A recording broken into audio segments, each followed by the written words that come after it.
Já tava assim quando eu cheguei. O podcast de política isento de culpa.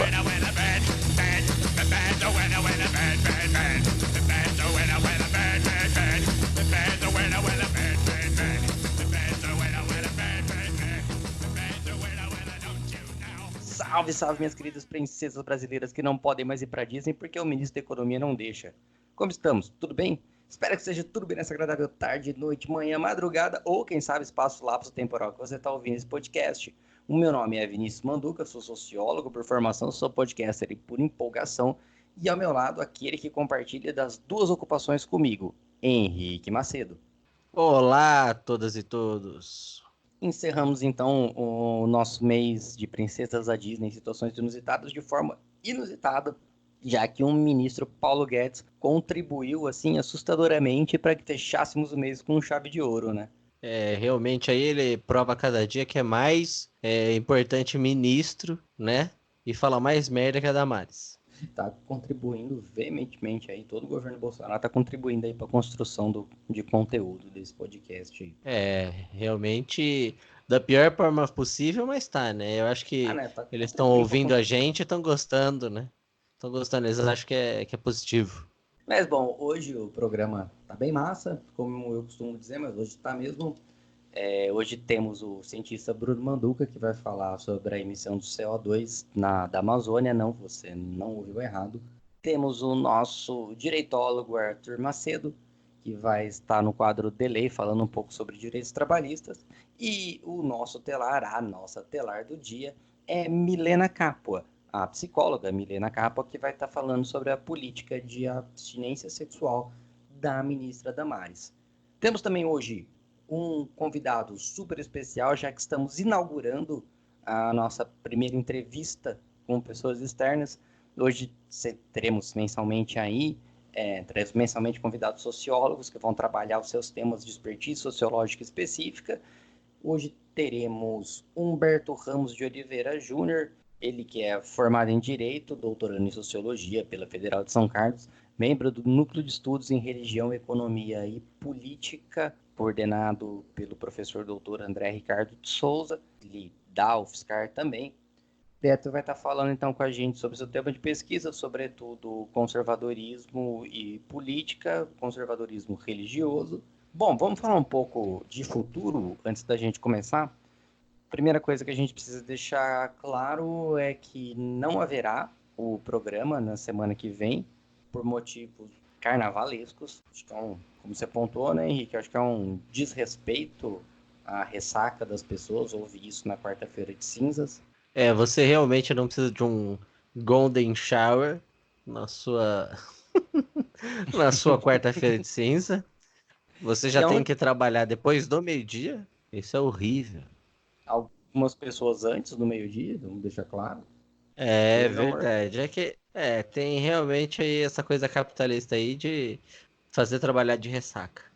E outra coisa é que, como nós gravamos na terça, é um desrespeito aos bloquinhos também. Tá gravando. Também, se vocês quiserem, por favor, se vocês quiserem ter lives no Twitter sobre os bloquinhos, lives do Já Tava Assim quando eu cheguei nos bloquinhos, vai lá, posta uma hashtag aí, a sua escolha, mas comenta no nosso perfil, @já_quando. Eu acho que a gente devia criar o nosso bloquinho, Manduca. Isso. Eu já tava assim quando eu cheguei. Daí quando você fala do bloquinho, eu já tava assim quando eu cheguei, eu já tava bêbado quando você chegou? Já tava. Já tava e eu também tava. E, ó, mas aí não é muito confiável. Só uma dica pra vocês, coisas que vocês vão realmente escutar nesse carnaval, são frases, poxa, cara, sabe o que é? Eu fiquei assim, mas é porque eu tava só com muso.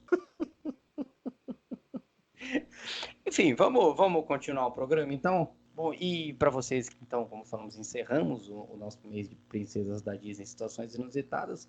Para o próximo mês, vamos deixar aí vocês escolherem como vocês querem ser cumprimentados. Então, vamos jogar no Twitter, na quarta-feira de cinzas, vamos jogar uma enquete aí com duas opções. E aí, o resultado da votação será o nosso ápice criativo. Mas bom, vamos dar continuidade então ao programa? Bora. Acendam seus cigarros, liguem seus cronômetros, porque é hora de nem 5 minutos guardados. Nem 5 minutos guardados dentro de cada cigarro. Bom, estamos prontos então para bater o nosso recorde e tentar fazer 6 reportagens em 5 minutos? Challenge accepted. Valendo! Estados Unidos retiram Brasil da lista de países em desenvolvimento. Medida pode restringir benefícios comerciais. É o que a gente comenta desde o começo, que é o problema do eu te amo muito cedo, né? Quando o Bolsonaro falou eu te amo, ele entrou numa situação de vassalagem amorosa que o Trump usa eles, porque a medida, na verdade, é contra a China. Ele tira tanto a China da situação de países em desenvolvimento, quanto impede a importação da China para os Estados Unidos através de países terceiros. Seria, por exemplo, o caso deles tentarem fazer isso com o Brasil. O que complica é que isso atinge outras coisas, sobretudo a indústria nacional. E aí, nessa relação, o Bolsonaro ele acaba sendo prejudicado por conta de uma guerra de terceiros. Realmente aí um relacionamento tóxico comercial que o Brasil resolveu impor, né? Essa ideia de fim da ideologia por um lado e alinhamento automático em outro, esperando uma coisa que não vai acontecer, né? Tipo o cara achar que ele tá mandando num relacionamento que, na verdade, ele bate continência e espera receber alguma moeda em troca. Governo articula contra 13º salário para idosos carentes e deficientes. Esse aí é um feat do governo, né? O feat com a pobreza, porque eles colocaram o 13º Bolsa Família para tentar eleitoralmente um up em regiões, porque eles acham que Bolsa Família é compra de votos, né?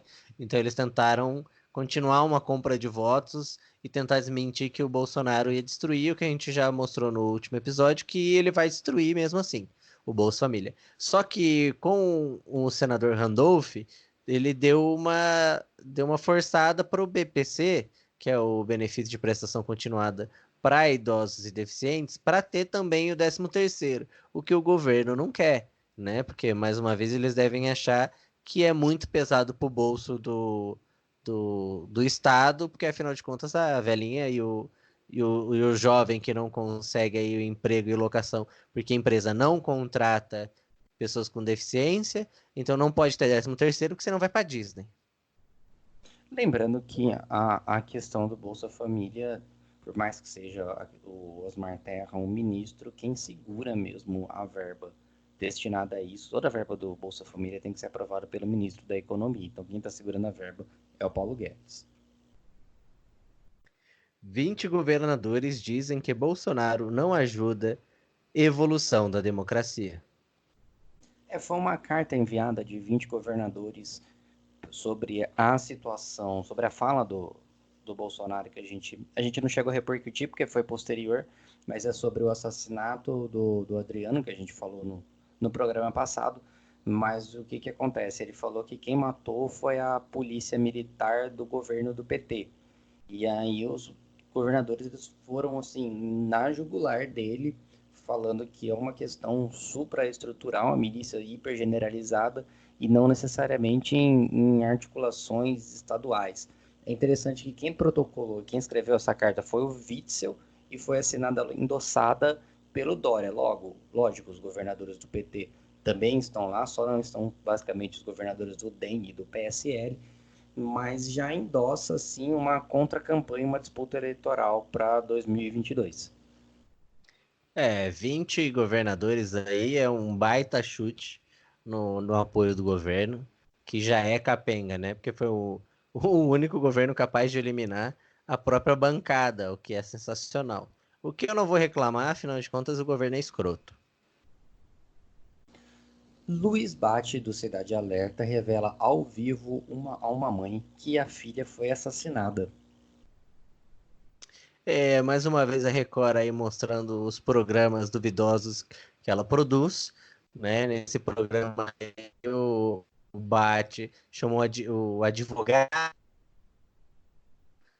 ao vivo junto no programa, fez tudo por ligação telefônica, e mais uma vez aí provou a não ética do sensacionalismo sangrento deles, né? Porque aí o advogado falou do crime e de assassinato, e aí a mãe ficou sabendo ali na hora e começou, obviamente, a não se sentir bem. É mais uma vez aí a Record sem ética na hora de tratar sobre os assuntos, querendo aí fazer um banho de sangue na TV, o que prejudica muito, né? E a E saúde mental dessa mãe. deu. Tenho que te interromper porque é a lógica do nosso programa. Falhamos miseravelmente nisso. Você quer tentar de novo? Não, acho que foi Quer legal. roubar? Quer roubar? Quer roubar? Não, vamos lá. Falhamos miseravelmente nessa.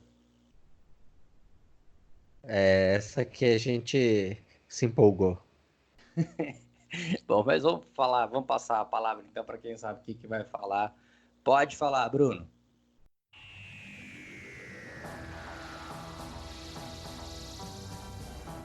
A vida, o universo e tudo mais.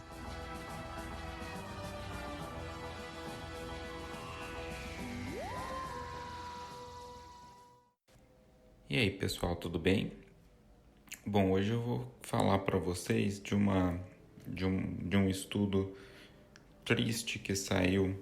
Na verdade, ele ainda não foi publicado em nenhuma revista, mas o resultado foi apresentado no encontro da Sociedade Geofísica Americana, que aconteceu nos Estados Unidos em dezembro. E ele mostra que no período de 8 anos entre 2010 e 2017, a Amazônia, a floresta amazônica, que acreditava-se ser um sumidouro de dióxido de carbono, se comportou como uma fonte desse gás. Ou seja, o balanço de emissões e absorções de CO2 na atmosfera, nesse balanço as emissões ganharam. Então, a floresta, nesses 8 anos, mais emitiu CO2 do que consumiu. Esse estudo ele é um estudo internacional, mas o principal responsável pelas medições foi o INPE, né, o Instituto Nacional de Pesquisas Espaciais, coordenado pela Luciana Gatti, que é a química que coordena o Laboratório de Gases de Efeito Estufa no INPE.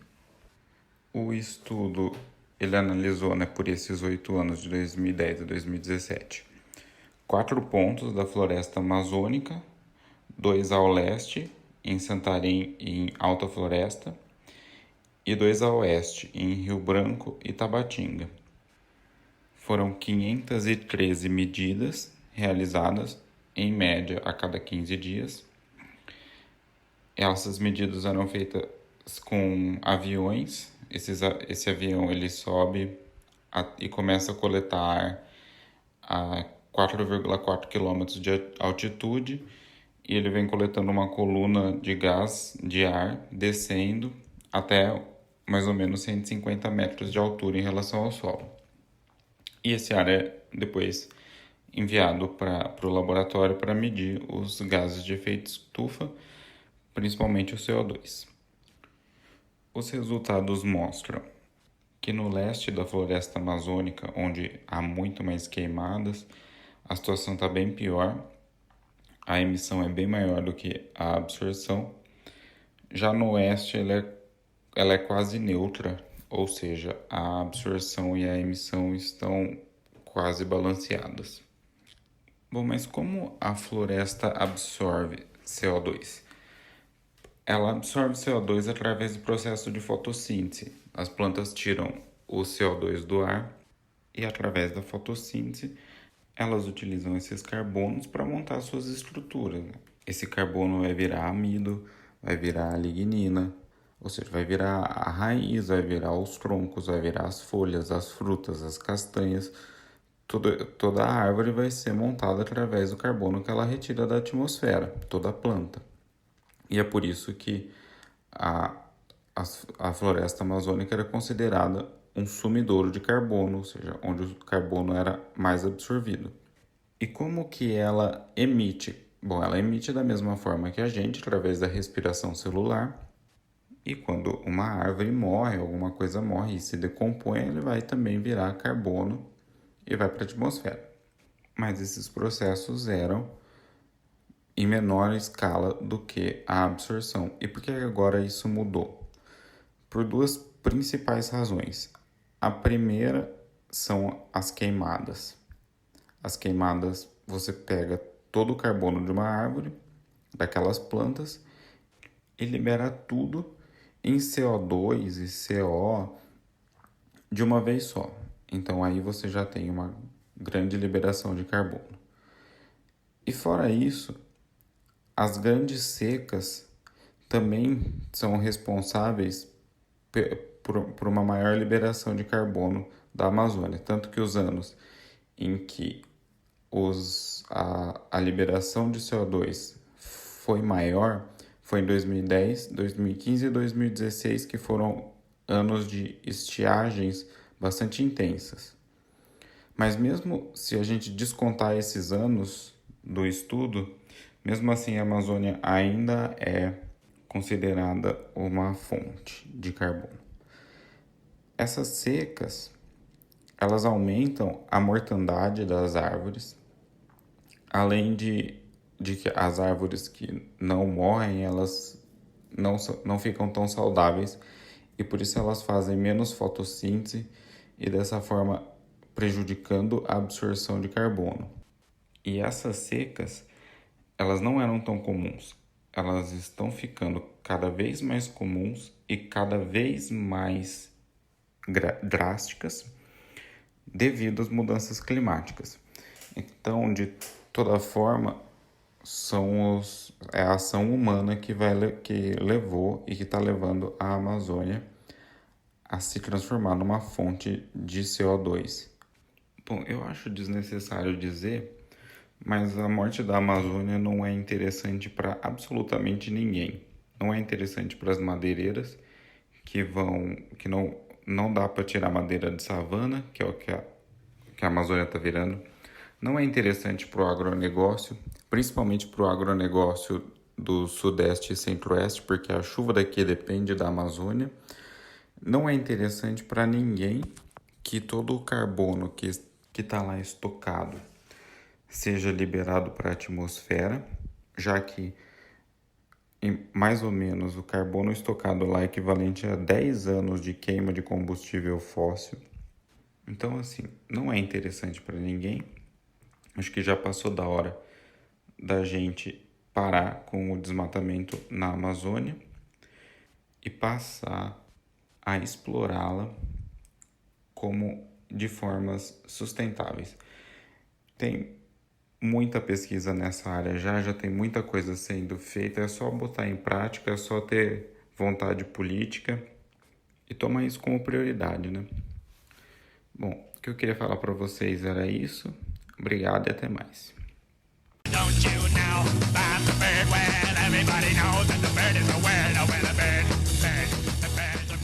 Maravilha, muito obrigado, Bruno.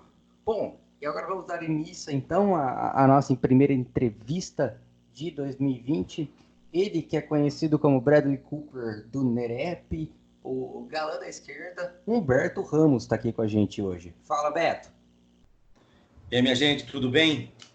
Quero cumprimentar o Vinícius, o Henrique e, desde já, agradecer pela possibilidade de prosear com vocês aqui no podcast. Humberto, você quer dar das suas credenciais aí para a galera? Eu sou mineiro, palmeirense, bacharel em Direito, mestre em Ciência da Religião e doutorando em Sociologia pela UFSCar. Vamos lá nessa jornada árdua. Falei que eu sou mineiro e palmeirense porque são os dois pontos mais importantes do currículo, né? É a questão da neutralidade axiológica, né? Todo mundo agora vai conseguir interpretar o que você está falando a partir desse viés, porque já que te conhece, né? Sem dúvida. Faltou falar que é comunista e fala de comunista, maconheiro, né? Essas coisas assim. nem falei essa parte, porque senão o pessoal já desiste de me ouvir depois. Vai que tem alguém muito preconceituoso do outro lado, né? Mas, ó, Humberto, ele é professor de Direitos Humanos, trabalha com Sociologia da Religião e ele trabalha principalmente a questão do conservadorismo na política brasileira. Então, a gente vai falar só desses 3 temas, que é basicamente o quadro que a gente ouviu anteriormente, a vida, o universo e tudo mais, né, Beto? Sem dúvida. Se Tema... Pode falar. São temas bastante amplos, de uma complexidade imensa, né? Sempre um desafio. Então, vamos tentar, né? Beto, se você tivesse que definir o conservadorismo no Brasil hoje, na instância que ele está, político-social, como você falaria assim? Como você conseguiria dizer a respeito? Pois acho que uma das tarefas mais difíceis é definir esse conservadorismo que a gente presencia no Brasil. Conquanto a gente tem uma influência muito grande do neoconservadorismo americano, e com quanto a gente copia, né, o brasileiro um todo copia muitas coisas dos Estados Unidos, o movimento evangélico tem uma admiração e olha para o norte, como podemos perceber, né, com um entusiasmo imenso, vide a admiração que as pessoas têm pelo Donald Trump no Brasil. Apesar disso, nós temos algumas coisas que são muito locais, né, são muito da gente brasileira. Então, nós temos um movimento conservador que se recrudesce. Na verdade, a gente tem um recrudescimento conservadorismo, porque o conservadorismo sempre esteve aí. Não diria que surgiu.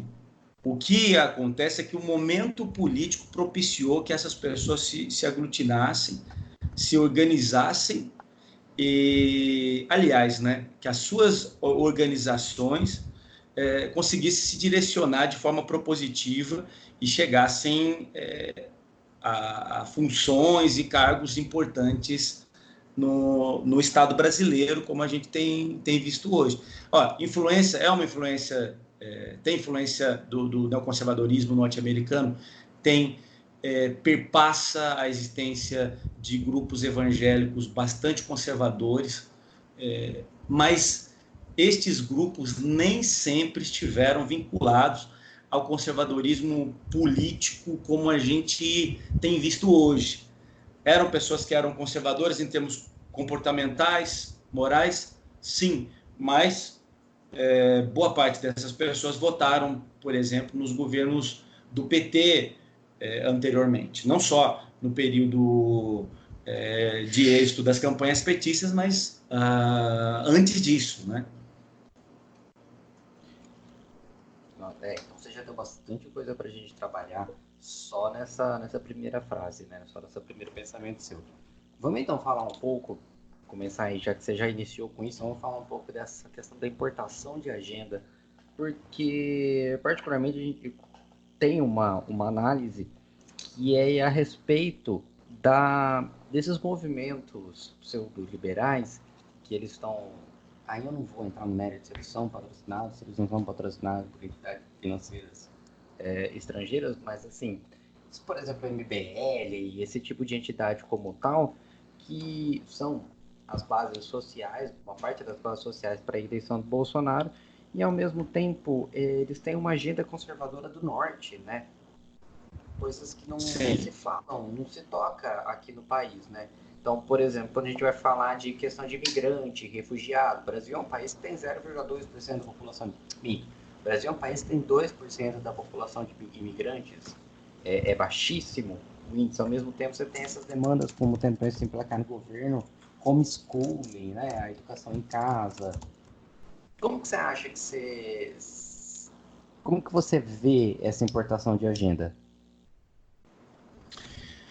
Eu acho que, de certa maneira, eles incorrem numa postura que até a gente pode, vamos dizer, a gente academicamente tem tem que se policiar para não importar teorias que explicam, por exemplo, a realidade europeia ou americana ou estadunidense de forma muito adequada e que, para a nossa realidade latino-americana, não tem aplicabilidade, pelo menos talvez não tenham algumas delas aplicabilidade total. E isso é comum, porque você tenta reproduzir aquilo que você admira, com que você tem vínculo afetivo. Então, eu cresci, por exemplo, em igreja evangélica e desde muito novo eu me vi sendo, vamos dizer, recepcionando conteúdos que eu pensava, poxa, mas esse conteúdo não tem... posteriormente comecei a pensar que não tinha ligação com a realidade em que eu vivia. Então, temas que não estão relacionados... Por exemplo, você percebe isso nos livros chamados de livros de apologética ou revistas de escolas bíblicas dominical que trabalham com apologética. Então, dando respostas a perguntas que não são nossas aqui. Com relação, por exemplo, Mormons tinham uma recepção pequena no Brasil. Ainda hoje tem, mas aí a revista dizendo como você responde aos Mormons. Então, essa admiração que se tem pelos Estados Unidos enquanto nação eleita faz com que eu creio que é um dos fatores que levam a essa reprodução. E se a gente for pensar, eu me recordo que professores meus que não eram evangélicos faziam menção aos Estados Unidos. Eu lembro de um professor de sociologia, creio que ele, numa interpretação muito equivocada do Weber, ele perguntava se os Estados Unidos eram uma nação rica e poderosa graças à sua população, que era de maioria evangélica. Então, aí você tem uma dominação cultural que cativa e vai sendo reproduzida. Isso, pensando em termos de política internacional, isso é extremamente interessante para os Estados Unidos, não para nós exatamente. Como é que a gente fala em educação em casa, num país em que os índices de analfabetismo são terríveis, em que as pessoas trabalham, a maior parte da população tem compromissos o dia inteiro, precisa dos seus filhos na escola. É um tipo de coisa que pode até vingar em famílias de classe média, média alta.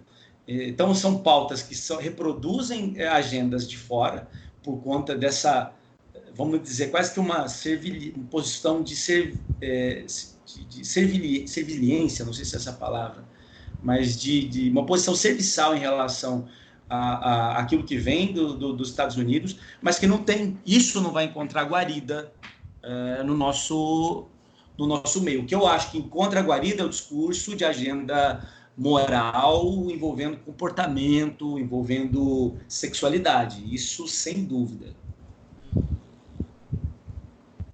Quer falar alguma coisa, Henrique? Eu queria fazer uma pergunta, aproveitar aí que vocês já tocaram nesses pontos sobre o conservadorismo e essa importação de agenda. E eu queria entender... se você acha, como é que a gente pode definir o que é conservadorismo diferente de uma reação? Porque ao mesmo tempo que tem essa importação da pauta norte-americana, parece que o lobby que é feito para, por exemplo, educação em casa, é uma tentativa de tirar o poder de uma laicidade em determinado grau do Estado, ou uma série de pautas progressistas que estavam tentando ser implementadas na educação, que também são, de algum jeito, pautas importadas pelos nossos outros partidos, de, por exemplo, Inglaterra com educação sexual, outros países com educação sexual, o próprio Estados Unidos com outros tipos de tema, e que, na verdade, se tenta passar por uma tradição familiar, esse determinado... a escolha do conteúdo para a educação da criança, por exemplo. Então, tem determinado momento, o que é o conservadorismo nessas pautas e o que poderia ser considerado um reacionarismo, né? Ou seja, uma tentativa de voltar para um passado lutando contra um processo social de transformação. Pois licença, eu vou fazer um acréscimo a partir dessa pergunta que o Henrique fez, porque era uma das coisas que eu tinha separado a partir da sua primeira fala, Beto, que é a respeito da uma diferença ou de uma igualdade entre o tradicionalismo e o conservadorismo.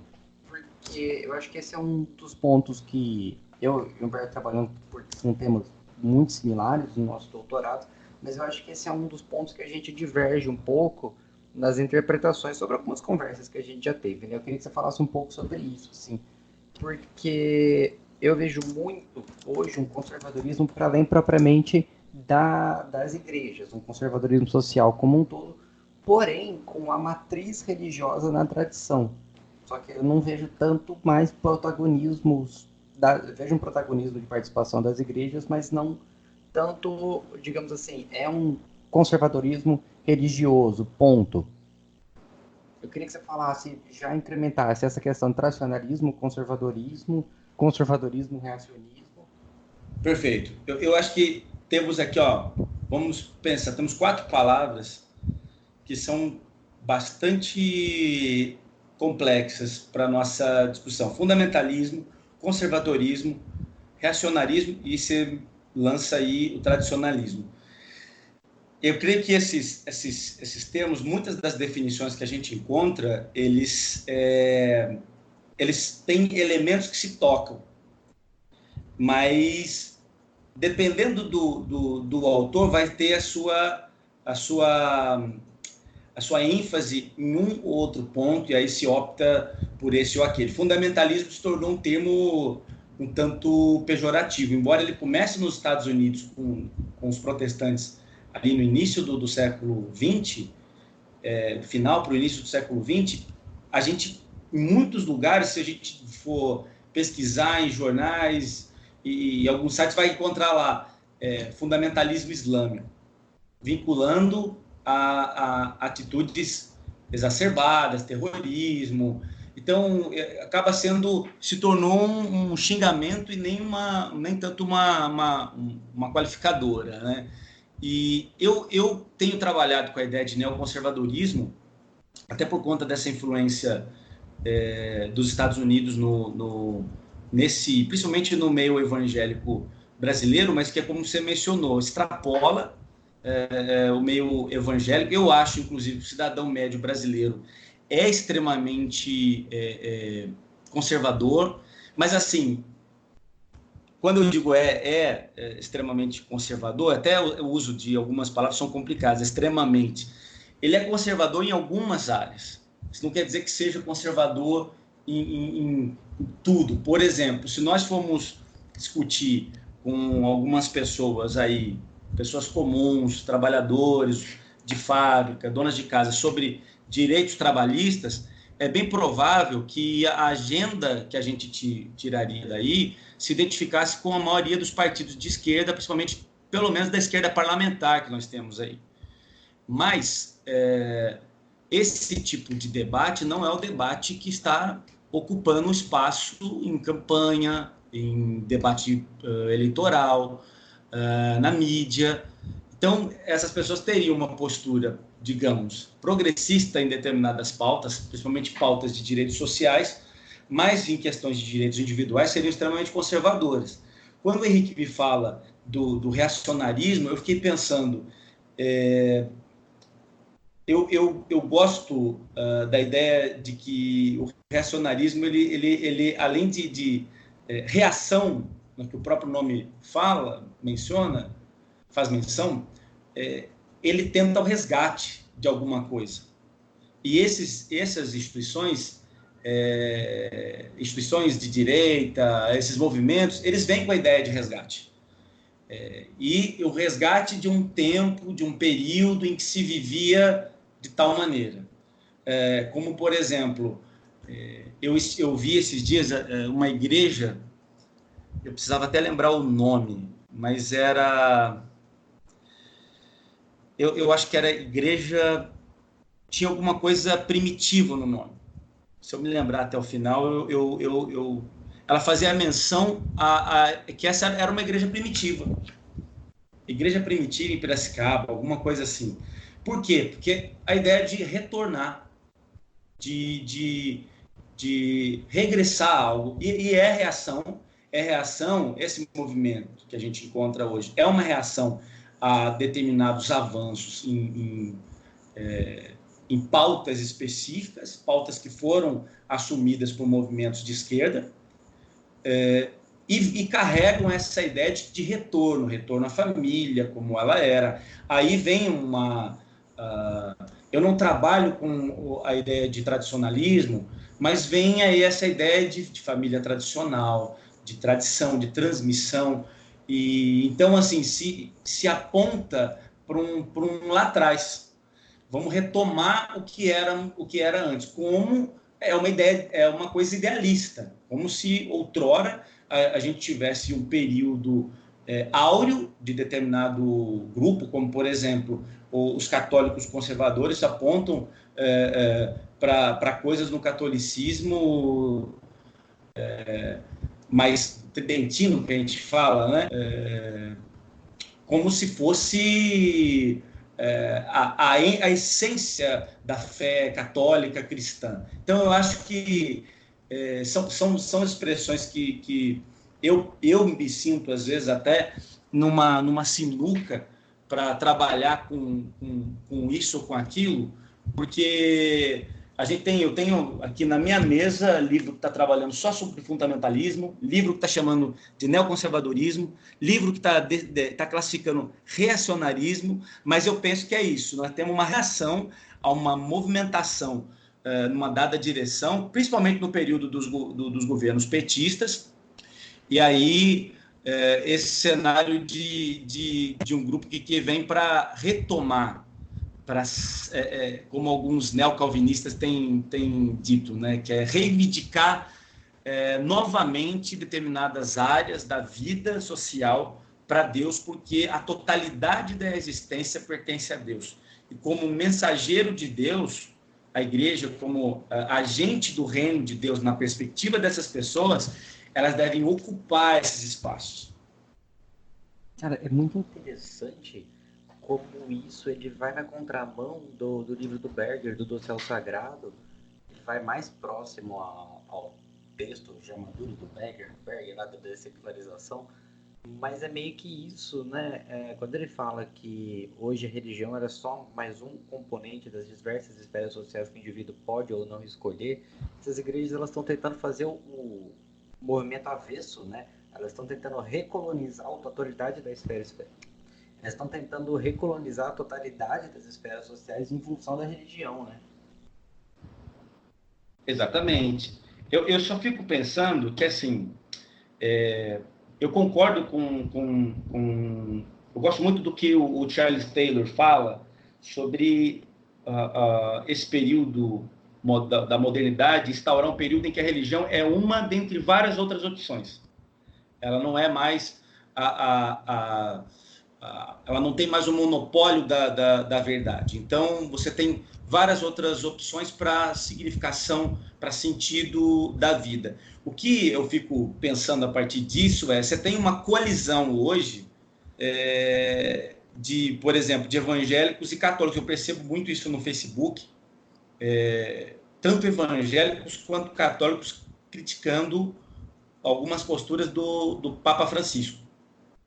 Mas esses grupos, por mais que eles tenham agora uma agenda em comum e os aproxime, o cenário não mudou. As religiões são opções dentre várias outras. E o cristianismo tem várias subdivisões. Nesse contexto nosso, eu fico pensando em que nós temos um cenário em que se une para derrotar um inimigo comum, e eu fico me perguntando quando virão os momentos de atrito, porque eu vejo divergências graves entre alguns católicos e evangélicos em sites, em grupos específicos, mas isso não está vindo à tona. Mas os evangélicos e os católicos, mas ambos conservadores, eles não são um grupo, o mesmo grupo. Eles não são, eles não têm, vamos dizer, as afinidades não superam as divergências. Então eu fico me perguntando quando os rachas vão acontecer. Eu tenho visto importantes cantores evangélicos falando que... Eu vi um cantor muito famoso chamado Asaf Borba. É um cara que vários hinos são cantados na igreja, nas igrejas, e é um cantor mais, diria, clássico dos evangélicos. Não é desses do modismo tão midiático hoje. E ele mostrou o batismo do Bolsonaro como um fundamento para o que aconteceu em Brasília.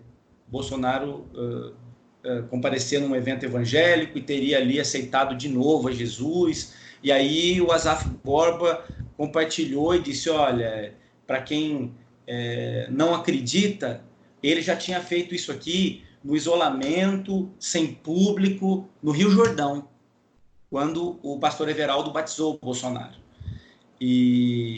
Só que depois disso eu vi espíritas compartilhando fotos do Bolsonaro com um livro do Allan Kardec.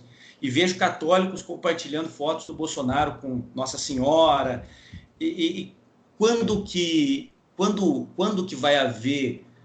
Pode ser que em algum momento a gente veja as diferenças ressaltarem. O Bolsonaro é evangélico, ele é católico. No momento em que o inimigo, que agora ainda é o PT, ainda são as agendas ditas progressistas, ainda se mostra como um perigo à porta, pode ser que eles mantenham a coalizão.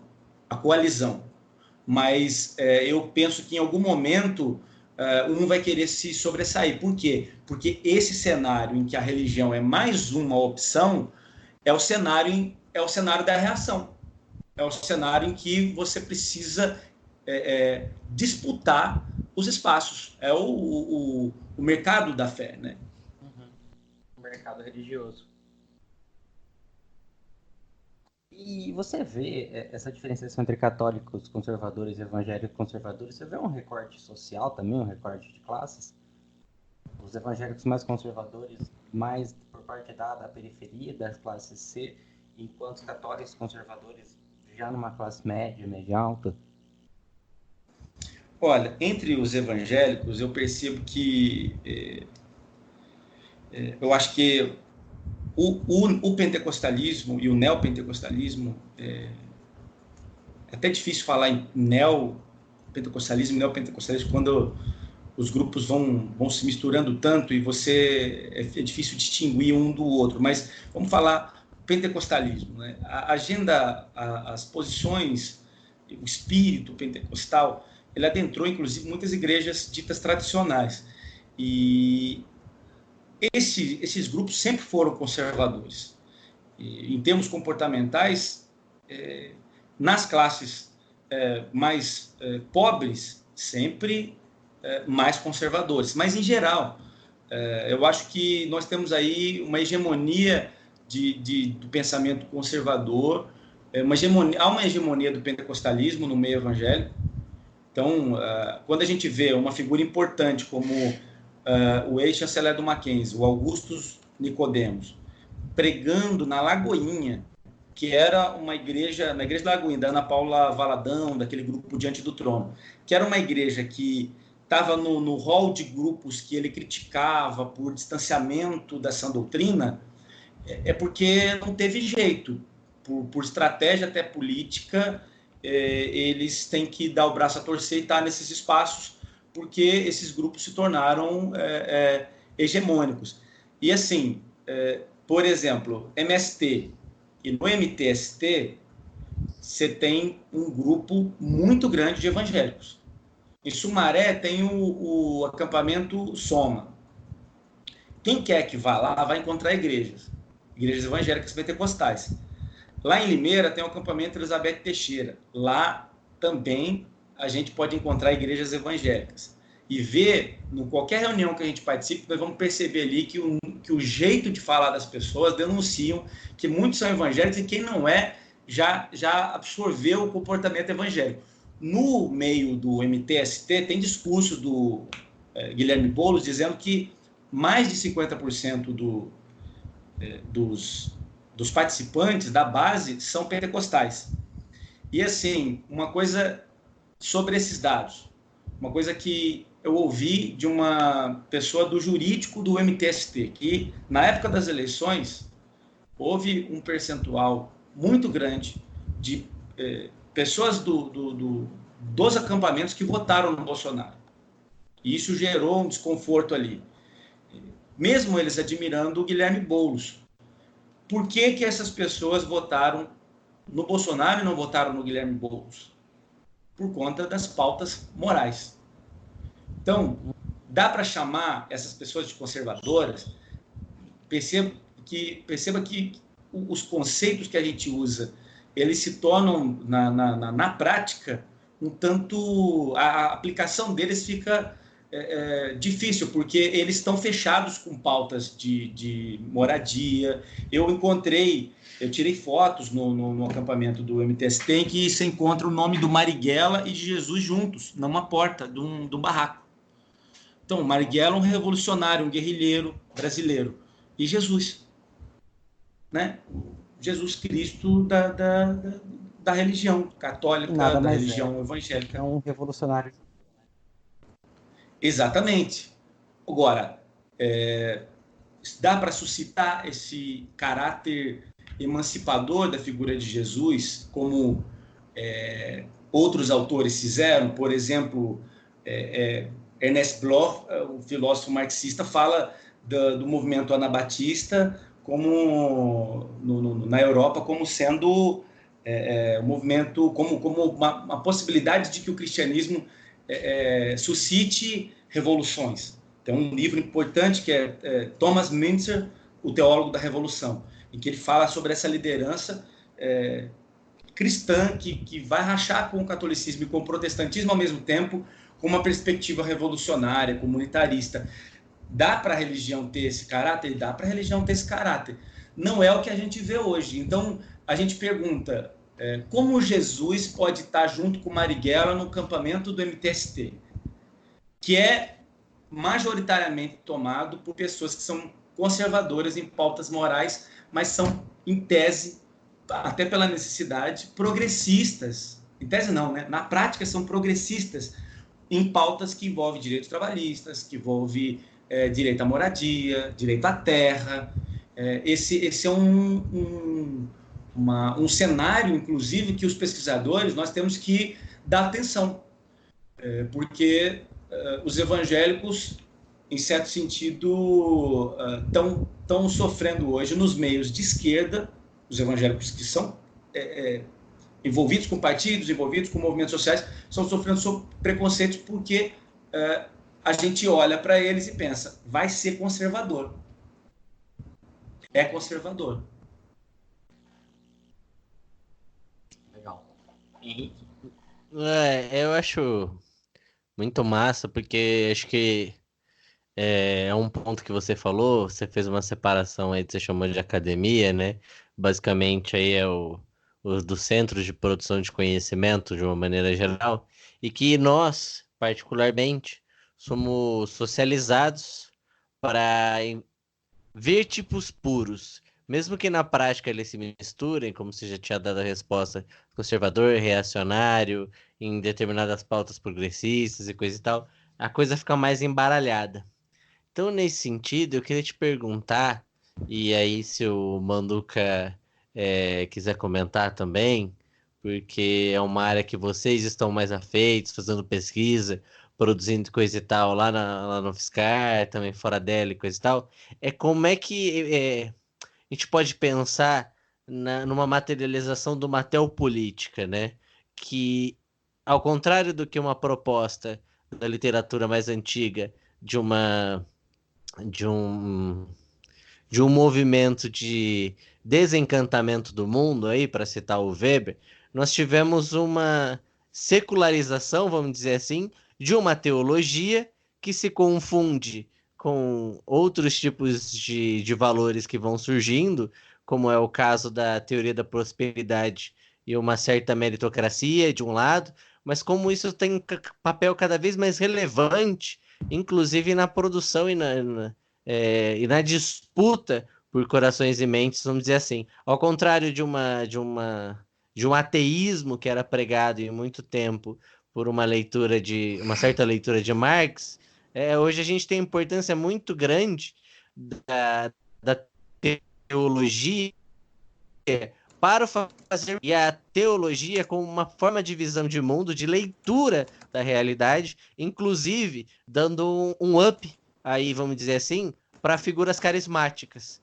Então, ao mesmo tempo, você tem uma disputa, e a disputa mais recente, você já citou aí da disputa do Bolsonaro é o quê, e o que isso vai depois quando rachar, vamos supor se e por algum azar a gente tem a estabilização e cristalização desse movimento, mas você tem, por um outro lado, o Lula visitando o Papa Francisco, por exemplo, e também uma projeção da esquerda de falar assim, não, agora nós temos que ir buscar o evangélico. E ao mesmo tempo, e as pessoas que eu conheço que professam alguma dessas variações do protestantismo, eles também se sentem pouco à vontade de fazer uma prática política de esquerda, estando envolvido numa teologia que, teoricamente, cria um simbolismo de uma esquerda diabólica, do vermelho como cor do diabo, a esquerda como uma desapropriação do divino, de uma revolução dos corpos, uma virada do natural, esse tipo de coisa. Pois é. É uma coisa...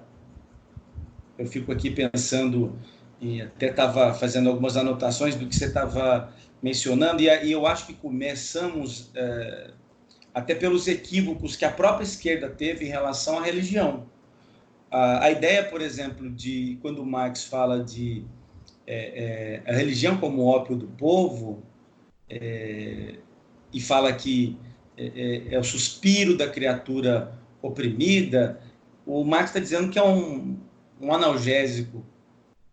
Ele não está dizendo necessariamente temos que fazer um combate à religião. Ao contrário, nesse texto, que é uma introdução ali daquele texto dele de crítica à filosofia do direito de Hegel, ele vai dizer que, assim, se quisermos acabar com esse estado que é ilusório, temos que acabar com as condições concretas que levam a ele. Ou seja, por que as pessoas precisam recorrer à religião? Por que as pessoas recorrem à religião? A gente sabe que é fato que nos lugares mais precários pululam grupos e movimentos religiosos. Não obstante, isso não quer dizer que uma pessoa de esquerda necessariamente tenha que ser... Marx não é uma Bíblia, um profeta, uma coisa canônica. Então, tem uma dimensão ontológica aí que eu acho que o Marx expressa, porque a religião, mesmo nos lugares mais supridos da realidade humana, mais fácil, sociedades com mais fartura, a busca por sentido e transcendência, ela permanece. Mas eu acho que, para além de tudo, nós tivemos no meio da esquerda uma interpretação muito equivocada, embora na América Latina as esquerdas estivessem muito próximas de movimentos progressistas da Igreja Católica. Eu acho que o que fica, de fato, vamos dizer, capenga, precário, é a relação entre a esquerda, acho que na América Latina como um todo, e os evangélicos. Até mesmo por conta da proeminência dos católicos, por exemplo, o PT, que surge ali com um número imenso um número grande de movimentos da Igreja Católica, de religiosos católicos.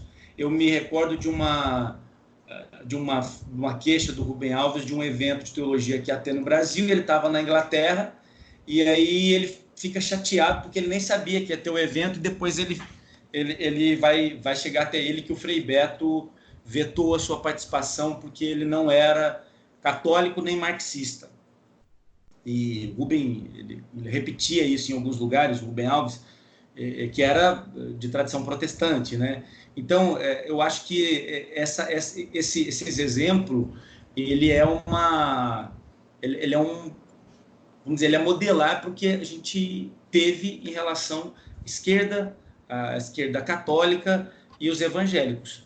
Então, os pentecostais foram deixados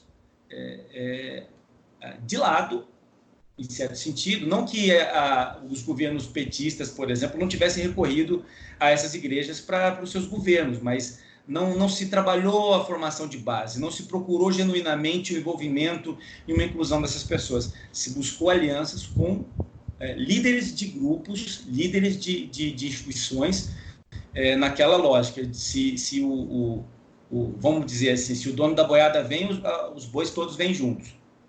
E foi isso que aconteceu. Quando os donos das boiadas saíram, os bois, em boa parte, saíram junto. Então, eu acho que nós temos aí um cenário em que, como você mencionou, a religião ela não acaba, o ateísmo não vem e suplanta. Nós temos um contexto muito distinto do contexto europeu. Ao contrário, eu acho que devemos enxergar a secularização como essa perda de monopólio da religião. A religião se torna mais uma dentre várias opções, e existem muitas religiões num contexto que se tornou de perda de monopólio, de disputa franca, aberta, e nesse contexto os evangélicos estavam aí, estavam crescendo, e as falas, os discursos da esquerda não se voltaram para esse público.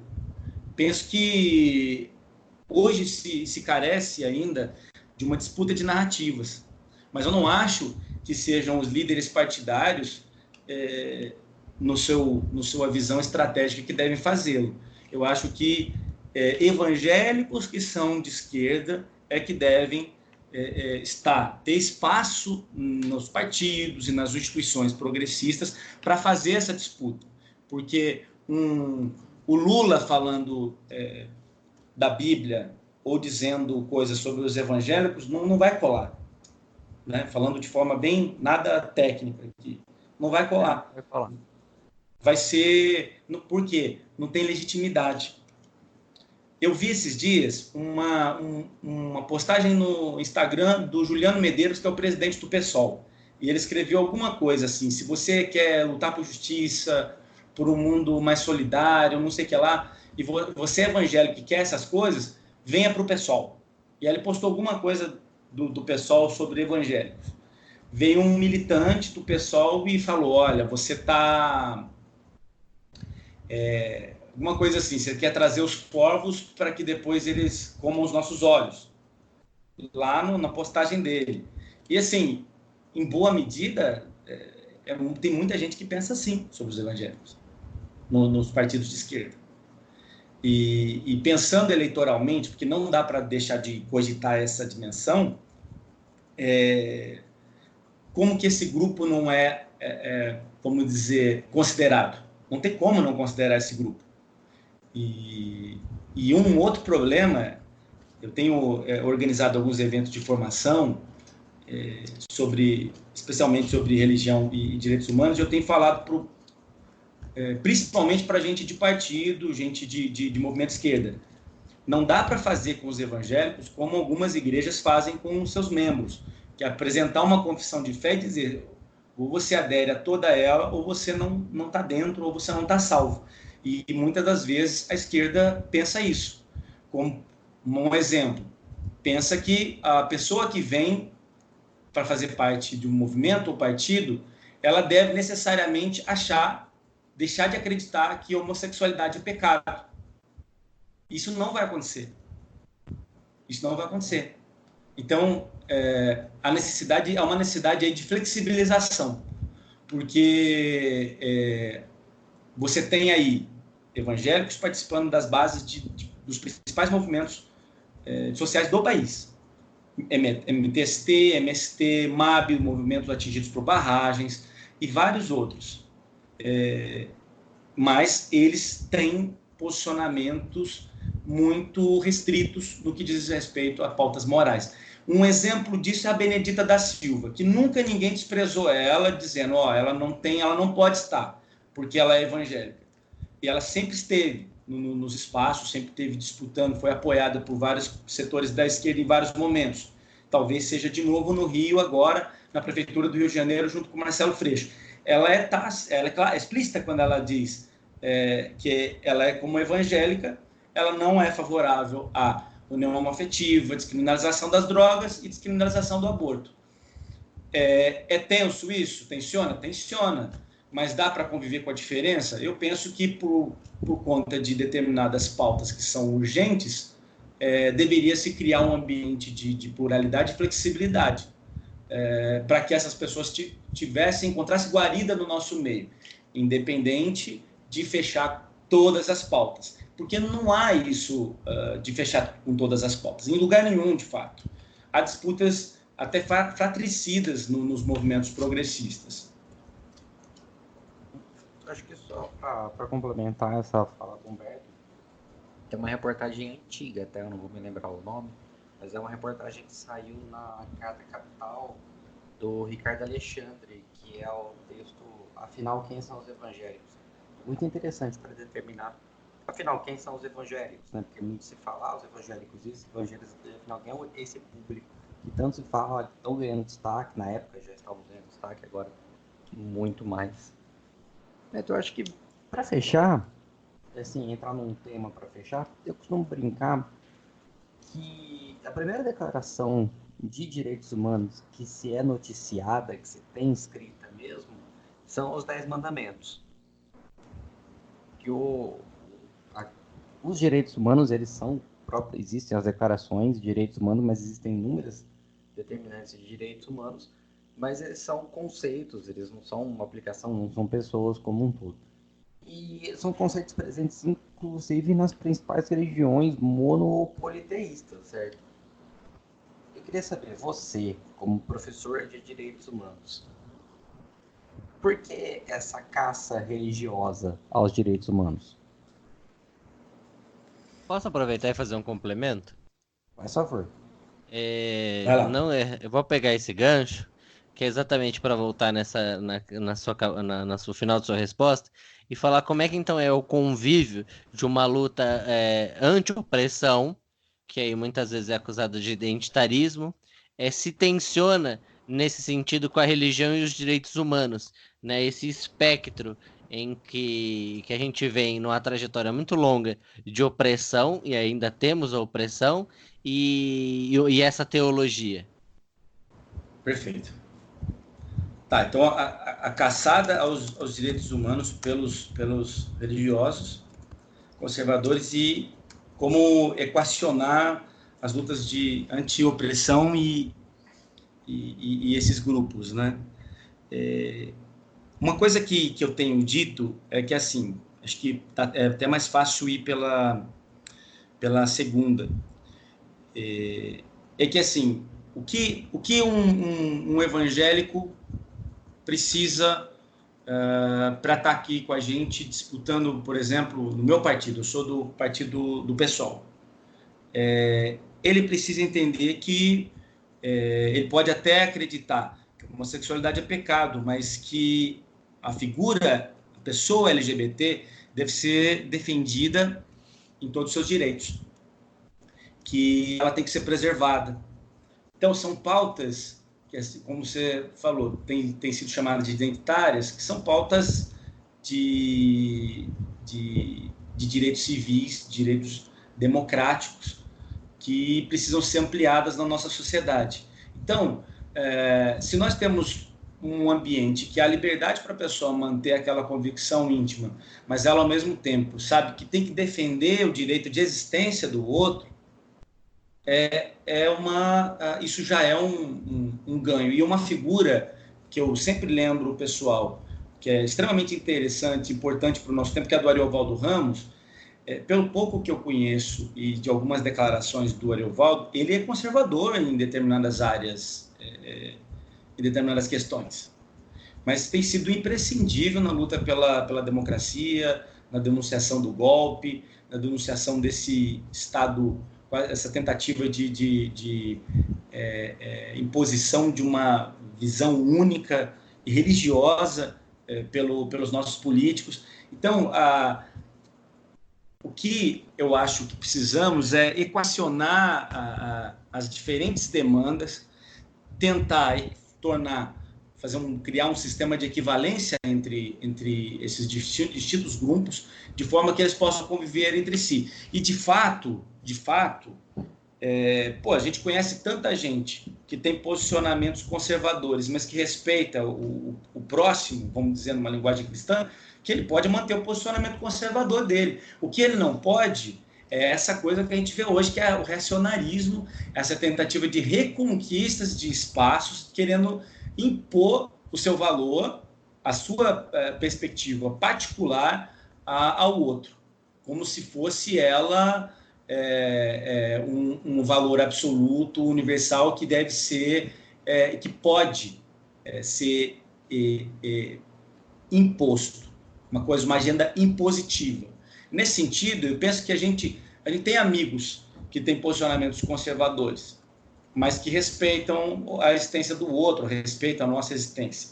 Isso não é difícil. O problema é essa exacerbação.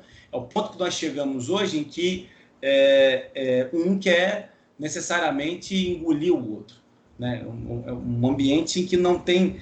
Eu costumo usando a Chantal Mouffe e o Ernesto Laclau, que fala sobre o conceito de agonística. Nós não temos mais o conceito de agonística, em que há a contradição e ela é até respeitada e admirada. Mudamos para um contexto de antagonismo, em que eu quero eliminar o outro. E nesse sentido é que eu fico pensando acho que assim, por mais que a gente desenvolva as nossas pesquisas, escreva e leia, a gente sempre volta em algumas perguntas básicas, né? Como que chegou a esse momento em que as pautas de direitos humanos tenham tão má recepção em determinados contextos, principalmente em contextos religiosos? Em parte, eu creio que há um trabalho longo de propaganda, de muitas pessoas, inclusive é um juízo de valor que a gente não usa na academia, mas aqui a gente pode usar, de muita gente mal intencionada. Por quê? Um exemplo de uma conversa. Eu estava conversando há semanas atrás com um amigo muito conservador, e aí ele me disse: nossa, cara, mas eu não sabia que as pessoas de esquerda tinham um pensamento como você pensa, como você tem. Eu achava... Aí ele começou a falar. E aí eu fui ver que a visão que ele tem sobre feminismo é o quê? As pessoas, quando pensam em feminismo, elas pensam num vídeo que alguém enviou para elas, num grupo de família, coisa assim, de uma manifestação que teve, sabe Deus onde, em que algumas pessoas cuspiam na cruz ou mijavam numa foto do Bolsonaro, ou cagava num crucifixo, ou coisa pior. E aí as pessoas falam: pô, isso é feminismo. Então, quando falam que olha, movimentos feministas pleiteiam tais e tais direitos no Congresso, ou diante do Congresso, diante de parlamentares, essa pessoa logo relaciona com esse tipo de imagem. Assim como na década de 90, 80 já, né? Quando se falava do PT, as pessoas já saíam dizendo: ó, você tem 2 carros, ele vai tomar um. Se você tem 2 casas, o PT vai tomar uma das casas. Então, são informações falaciosas que são transmitidas e que geram por redes, né? E que geram uma reação em cadeia, que é absolutamente desproporcional em relação à verdade dos fatos. Eu acho que aí, dentre todas as outras coisas, a gente precisa ter um serviço de informação, de contra-informação por conta desse contexto. Quando eu chego em sala de aula e começo a falar sobre direitos humanos para estudantes, logo, não demora muito, eles podem discordar até de algumas coisas, mas eles vão entendendo que direitos humanos o devido processo legal, que a função deles como futuros advogados, no caso do curso de Direito, só existe por conta da garantia de direitos humanos fundamentais. Então, logo eles percebem, olha, tinha muito preconceito que eu tinha, que eu não conhecia de fato o que eram direitos humanos, e eles estão no 5º ano, às vezes. Uma outra experiência que eu tive recentemente foi falar sobre direitos humanos para a Guarda Civil Municipal de Limeira. E é claro que a gente não colocou no título, formação de direitos humanos, porque tínhamos que ser minimamente estratégicos, né? Mas a gente colocou lá segurança pública e a dignidade da pessoa humana.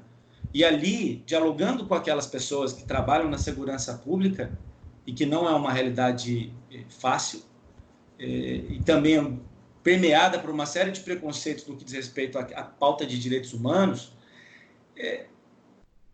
o principal objetivo nosso naquele primeiro momento era fazer com que eles se enxergassem como alvo dos direitos humanos, como portadores desses direitos que são inerentes à figura humana.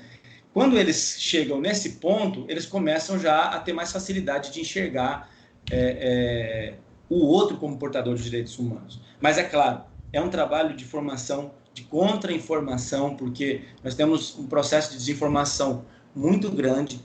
De fato, o contexto, né, em que as esquerdas, principalmente, deram ênfase em determinadas pautas e deixaram de trabalhar grupos específicos na sua peculiaridade.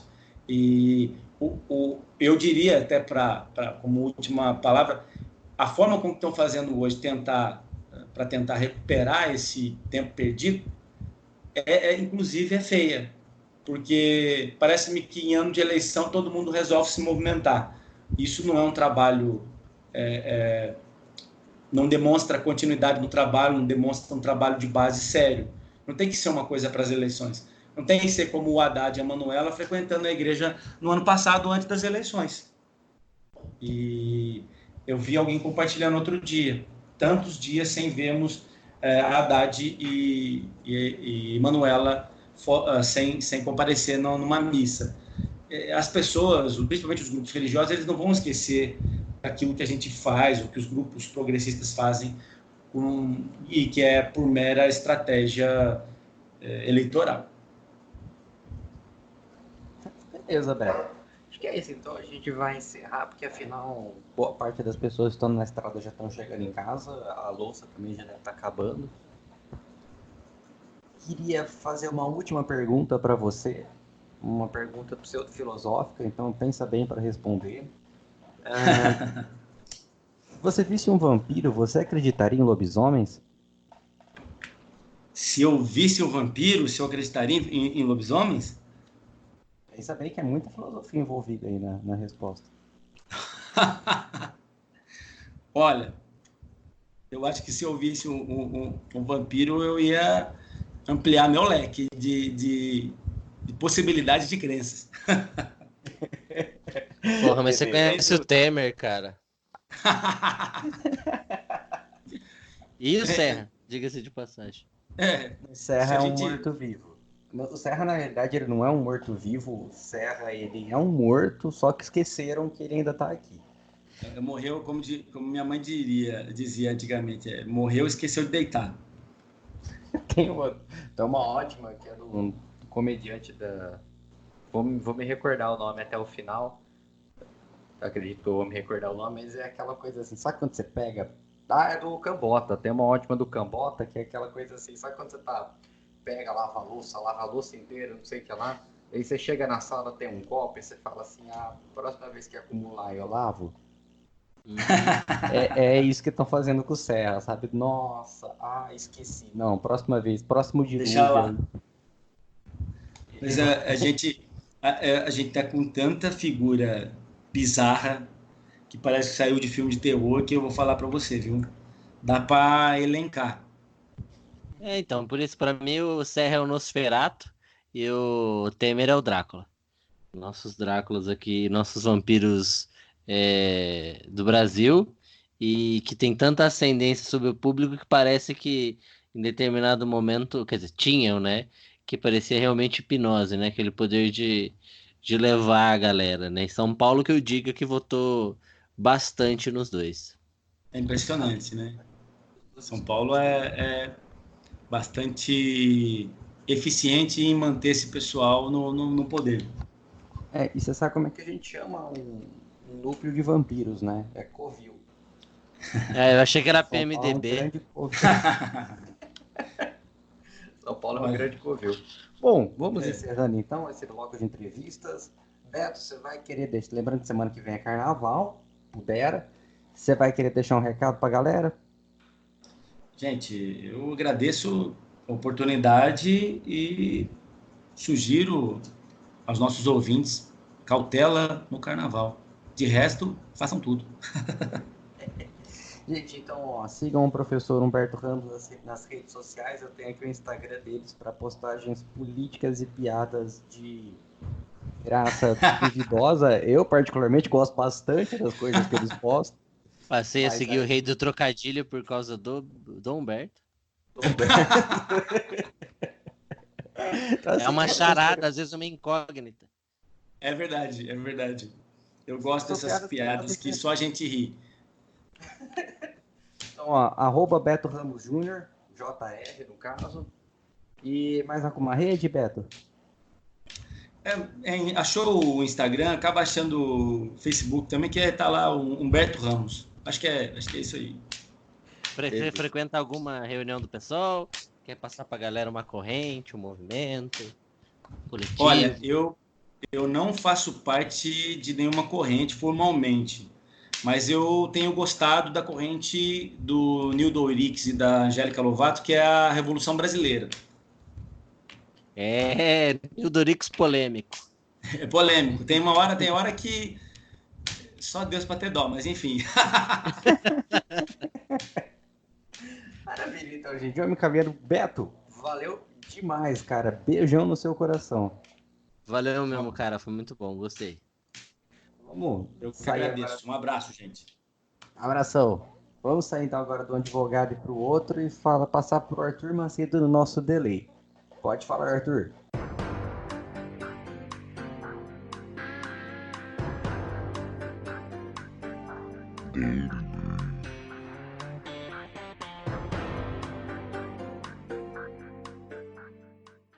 Oi, gente, tudo bem? Arthur Macedo aqui.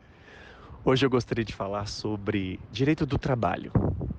De modo mais específico, eu gostaria de falar o tempo que a gente tem do ponto de vista do direito para exigir os nossos direitos na relação de trabalho. A relação de trabalho, ela é uma relação que pode acontecer de várias maneiras, no âmbito público e no âmbito privado. No âmbito público existem várias espécies, mas esse não é o tema de hoje. Mas geralmente vamos chamar o servidor público de funcionário. Então essa é a primeira observação importante. Nós não podemos chamar uma pessoa que está registrada na CLT, na Consolidação das Leis do Trabalho, de funcionário de uma empresa. Tecnicamente, essa pessoa é um empregado. Empregado é aquela pessoa física que presta serviço ela mesma para um empregador ou um grupo de empresas, um grupo econômico, de maneira habitual, assalariada e sob o poder diretivo ou hierárquico desse empregador. Esse empregador, por sua vez, é um grupo de empresas ou um grupo econômico que admite, que paga salário e que dirige a prestação pessoal do serviço do empregado. Então essa primeira coisa que deve ficar bem clara na nossa cabeça na relação patrão-empregado ou empregador-empregado. Há muito, e até para mim isso até soa um pouco estranho falar empregado ou até mesmo patrão, mas do ponto de vista técnico é possível que isso seja dito sem nenhum juízo de valor depreciativo ou aumentativo, valorativo para a figura do empregador. Tecnicamente analisando, empregado, empregador. Portanto, como o empregado deve saber que os seus direitos estão sendo violados? contrato de trabalho estabelecido no ato da admissão é lei para a sua vida trabalhista.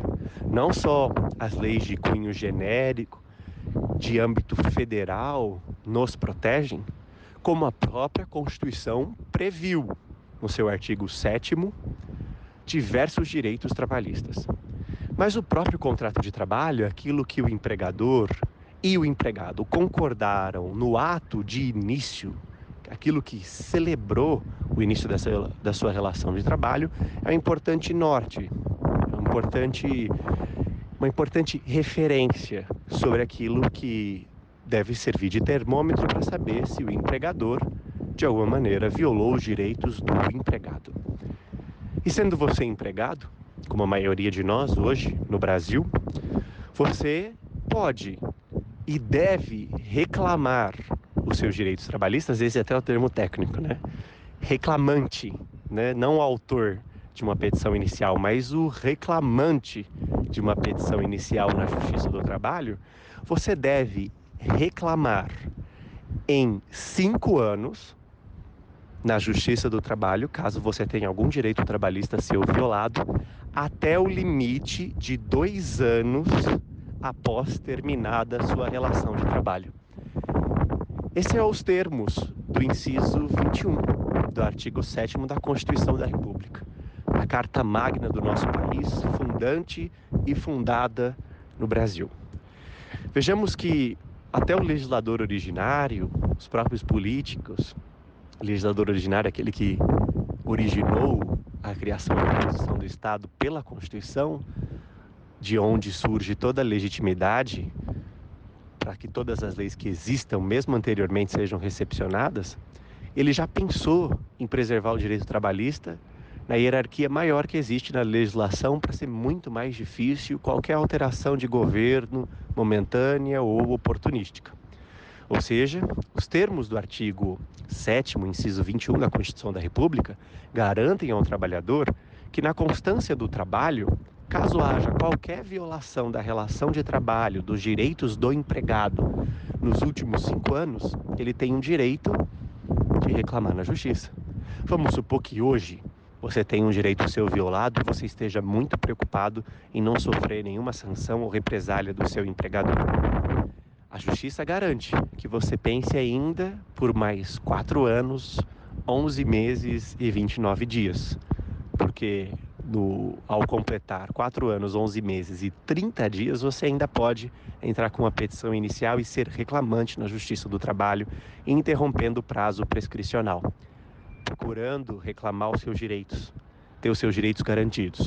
Agora vamos supor que você terminou a sua relação de trabalho por alguma razão. Vamos supor que você fez um acerto e saiu da empresa se demitindo.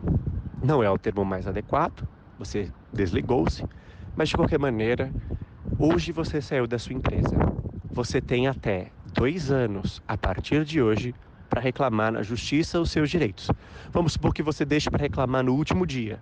Ainda assim, você vai poder entrar na Justiça. Não se esqueça que o prazo vai valer 5 anos para trás. O que isso significa dizer? Significa que se você esperar 2 anos, você vai ter perdido 2 anos da relação de trabalho para poder reclamar. Você só vai acabar reclamando só os últimos 3 anos antes do contrato terminar. Por isso, faça valer os seus direitos. Reclame e esteja dentro da lei, se for assim que o seu contrato estabeleceu. Não deixe passar aquilo que é seu por direito. Essa é a Justiça do Trabalho, tão importante, quase 90 anos na nossa história, e que nós mesmos, os principais interessados, não podemos deixar passar. Forte abraço, queridos. Tchau, tchau.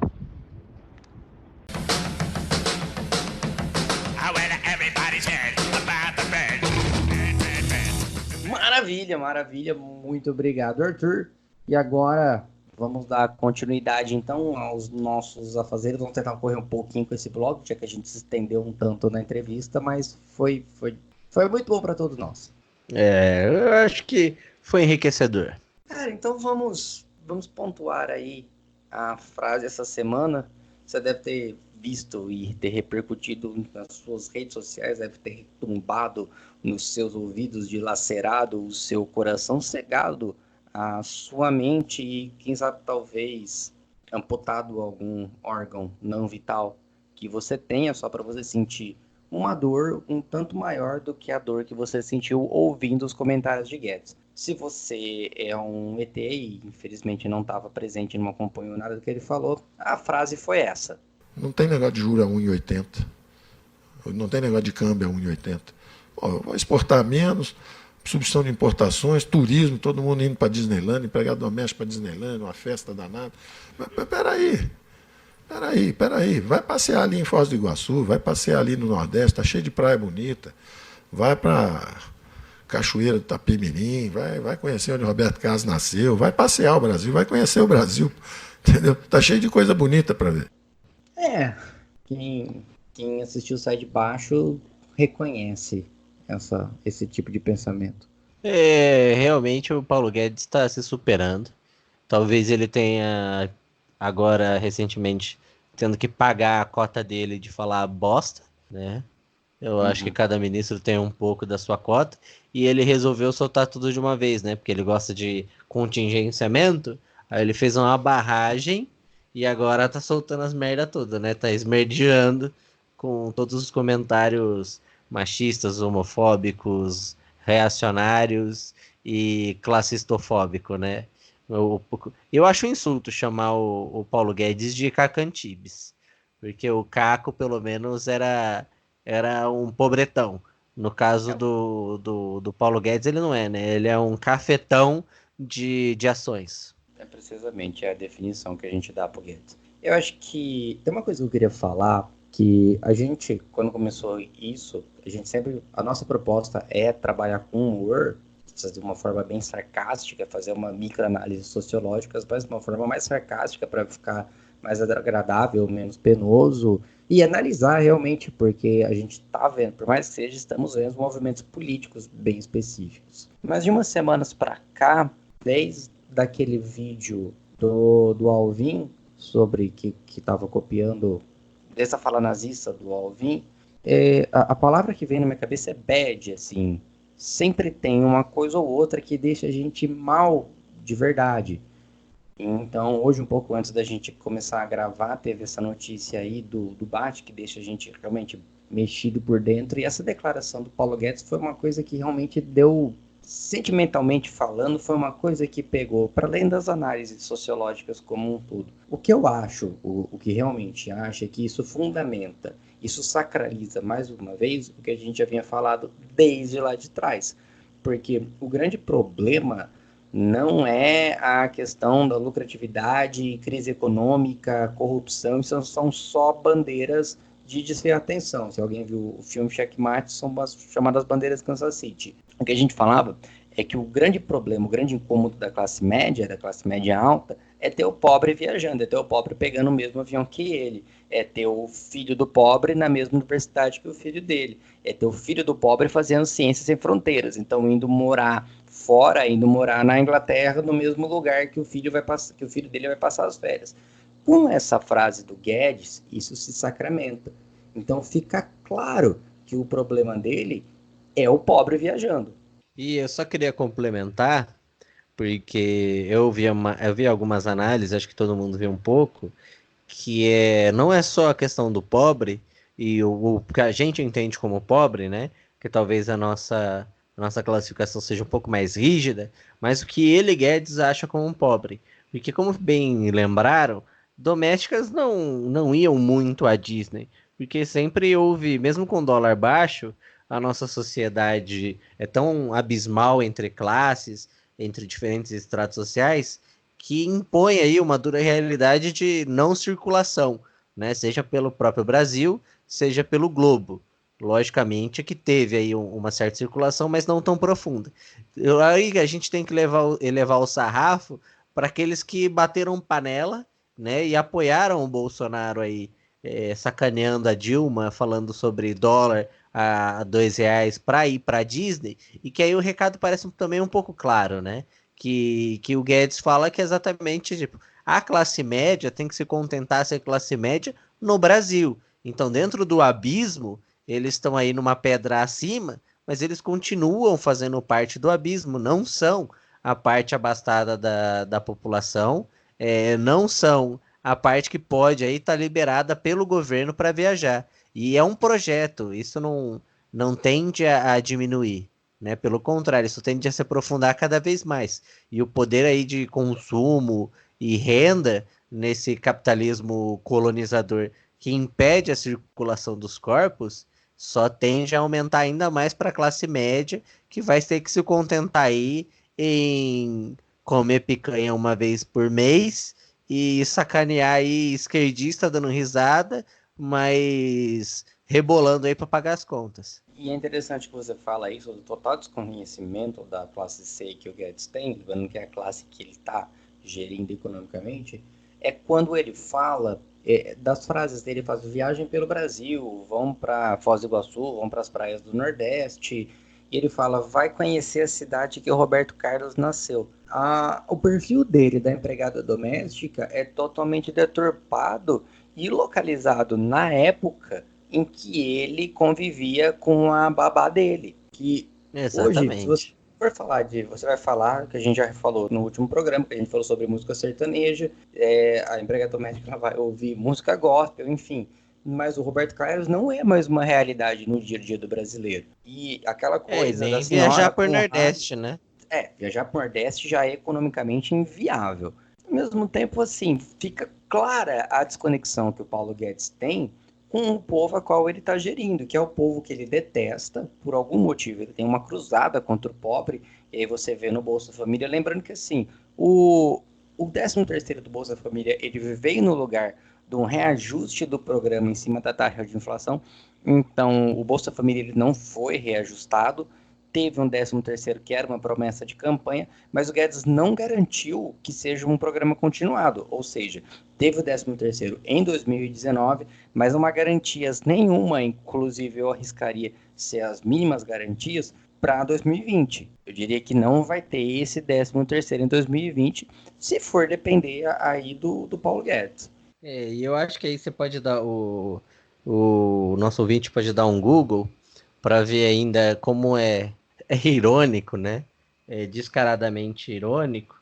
Se você jogar aí na internet os privilégios do Paulo Guedes aí, o que ele está recebendo da União, né? Não vou nem falar do salário, vou falar mais dos penduricalhos, auxílio moradia, esse tipo de coisa, auxílio deslocamento, diária para trabalhar na cidade onde ele mora, esse tipo de coisa, que pagariam muitos 13º de Bolsa Família, muitos Bolsas Famílias, mas ele não ironiza, né?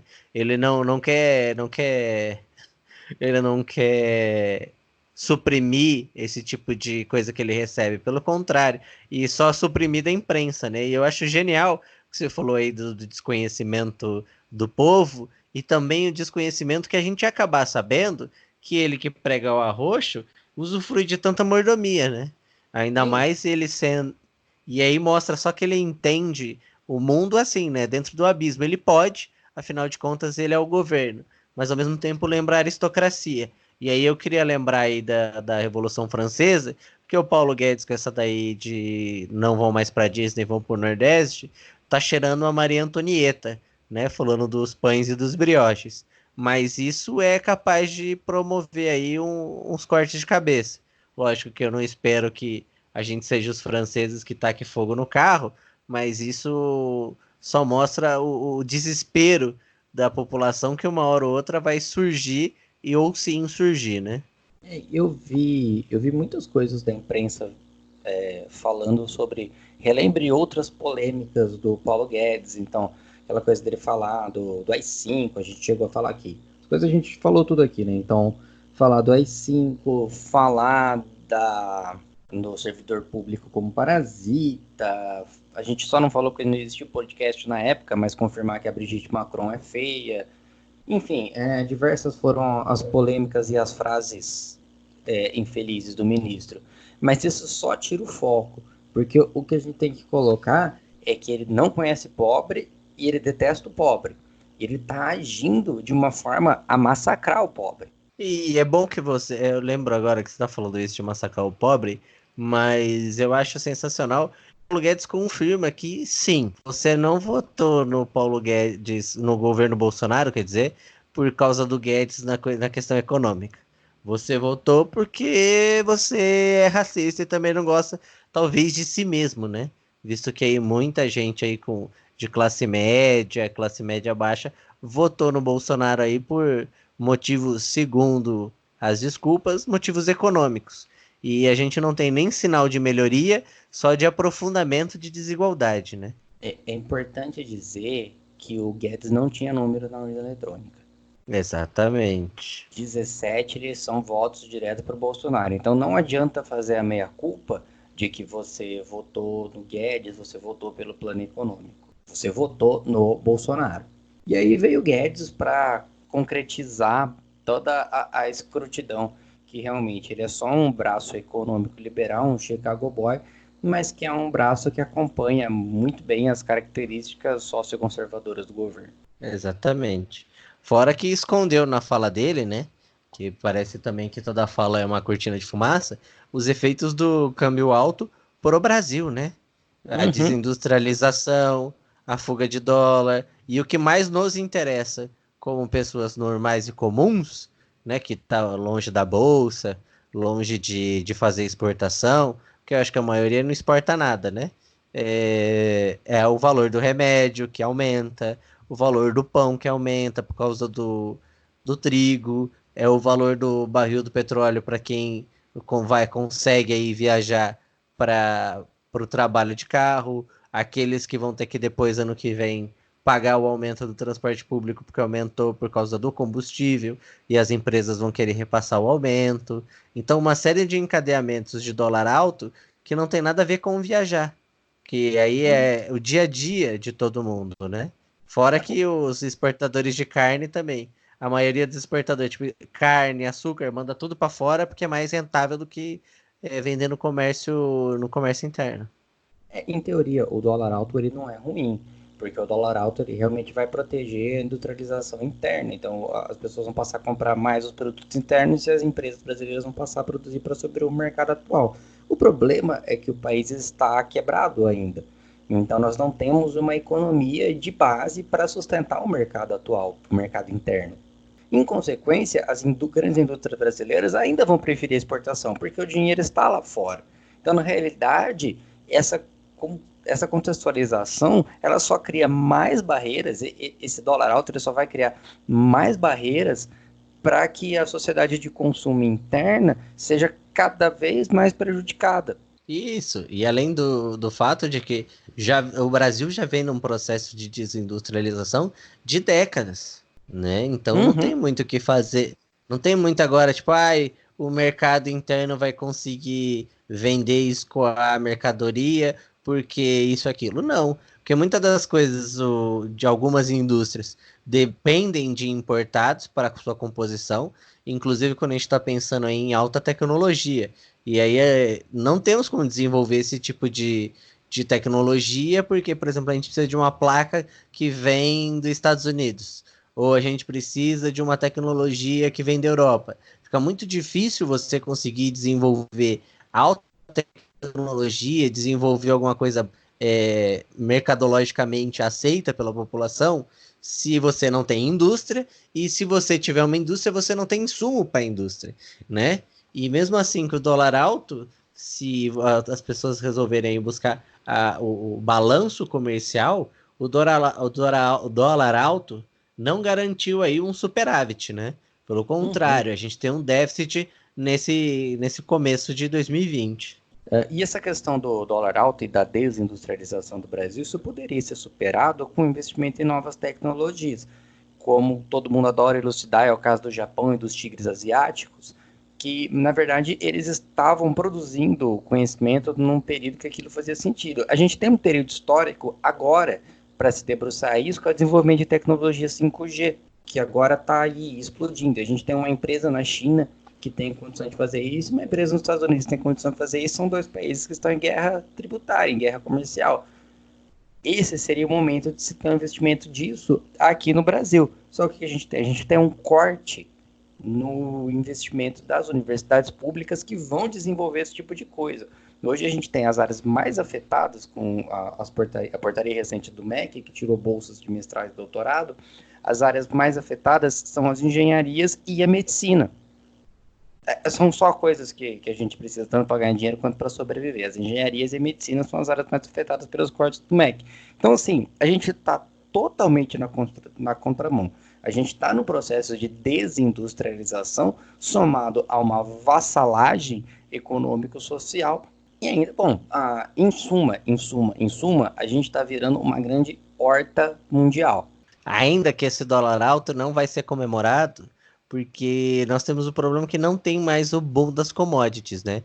O que significa isso? Significa, como diria o velho e bom Maquiavel, faltou virtude e fortuna para o governo, né? Ou seja, faltou sorte. Porque além da vassalagem, não há nenhuma potencialização do tipo, a soja, o boom da soja, o boom do nióbio, sei lá, o boom do petróleo, uma coisa assim que sustente uma grande venda, uma grande exportação, que o dólar vai, inundar o mercado de recursos. Pelo contrário, isso aí não está existindo.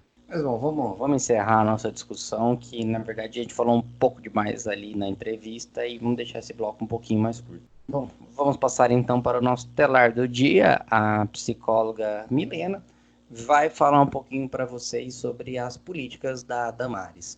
Pode falar, Milena.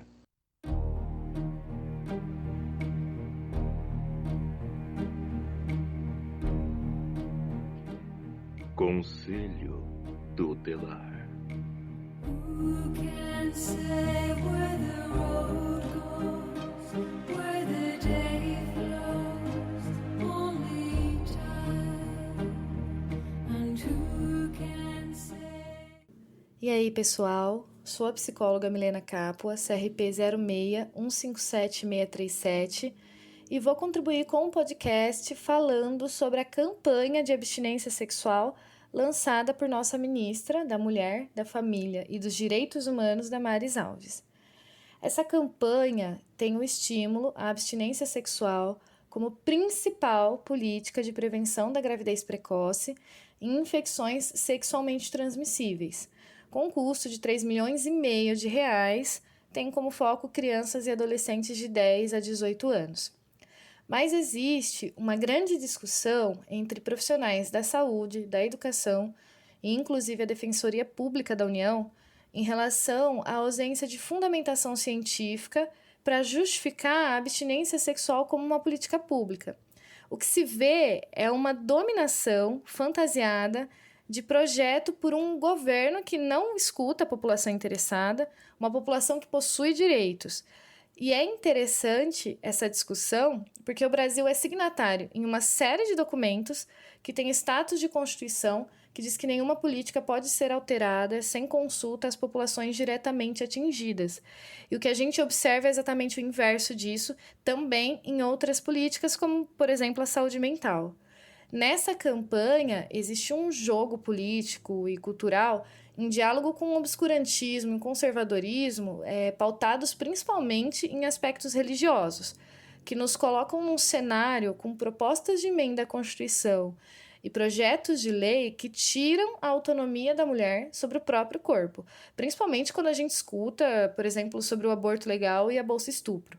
Então, são políticas unilaterais que excluem populações específicas, porque existe a pregação da abstinência, mas não tem nenhuma referência ao preservativo, porque não é uma prática aprovada por certos religiosos. Então, nessa questão, a sexualidade é muito simples. Basta ninguém mais fazer sexo, que não vai engravidar e não vai ficar doente. Mas não é bem assim que funciona.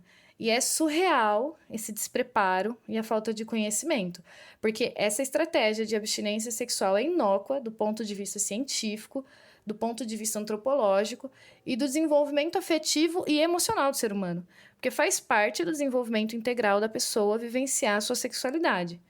Quando eu falo desse despreparo, eu gosto de ressaltar sobre uma agência do governo americano que é responsável pelo controle e a prevenção de doenças, que é a CDC, que fez uma revisão de aproximadamente 100 pesquisas científicas e concluiu que não foi possível observar vantagens das políticas de abstinência na redução de casos de gravidez.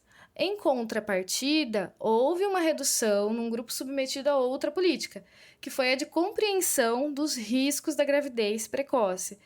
E sobre isso, a Organização Mundial da Saúde, a OMS, traz a importância das políticas públicas promoverem a educação sexual desde a primeira infância. Não para se tratar do ato sexual em si, mas da progressão do autoconhecimento, para que a criança se conheça, perceba abusos, perceba situações fora do contexto, que a desinformação não permitiria que ela compreendesse a tempo de impedir que avançasse para algo pior. Então, deveria sim existir uma campanha que tratasse das especificidades de cada público.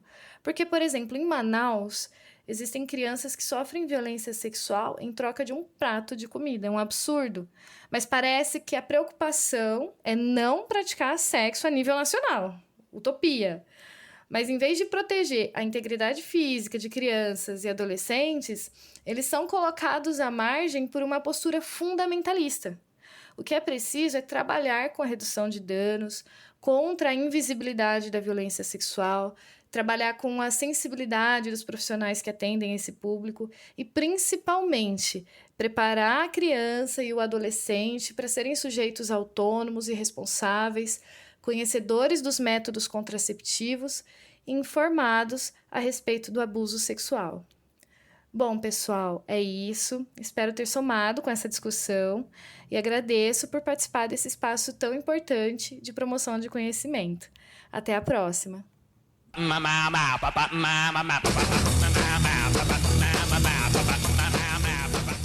Maravilha, então. Muito obrigado, Mi. Vamos encerrando? Vamos encerrando aí. Agradecer a todo mundo que ajudou aí na construção, o Bruno, o Arthur, a Milena, o nosso entrevistado da noite, do dia, do Espaço Lápis Temporal que você está ouvindo, o Humberto, agradecer a todo mundo, agradecer novamente ao Henrique. Obrigado a todos que contribuíram, a Milena, o Arthur e o Bruno, agradecer aí ao ouvinte que chegou aqui ao final, muito obrigado agora que você está perto de descer aí do seu ônibus. Tenha um bom dia. Como o Henrique falou, cantou a bola semana passada, tá muito fácil que existir esse governo. Então, enquanto a gente escuta música, a gente tá resistindo. A gente fala de ciência, a gente lê sobre ciência, a gente tá resistindo. A gente lê livros de Machado de Assis, a gente tá resistindo.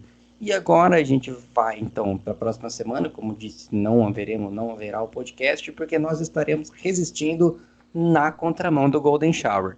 Então, em motivos de resistência, estaremos curtindo o carnaval. Esperamos que vocês, nossos ouvintes, façam o mesmo sempre com consciência. Então, não usem fantasias depreciativas, com apropriação cultural, não ofendam. Lembre-se sempre que o não é não. E lembra aí, os nossos ouvintes, sempre acorda de manhã nesse carnaval e pra vida aí. Não sejam um babaca. Ou uma babaca. Eu achei que é uma frase búdica pra vida. Isso vale para além do carnaval. Bom, nossa música de encerramento é do cantor carioca Eduardo do Sec. Vai ser em homenagem ao nosso ministro da Economia, Paulo Guedes, a música Doméstica. Valeu, gente. Obrigado. Valeu.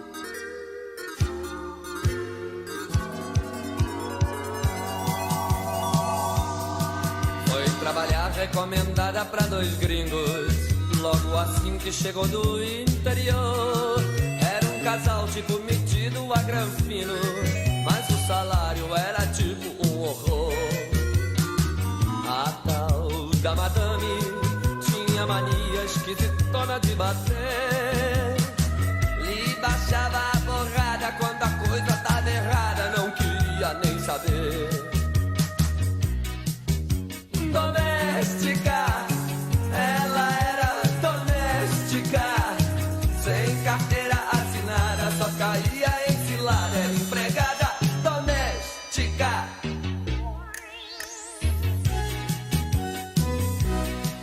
Nunca notou a quantidade de giletes, não reparou a mesa espelhada do salão, não perguntou o que era um papelote, baixou os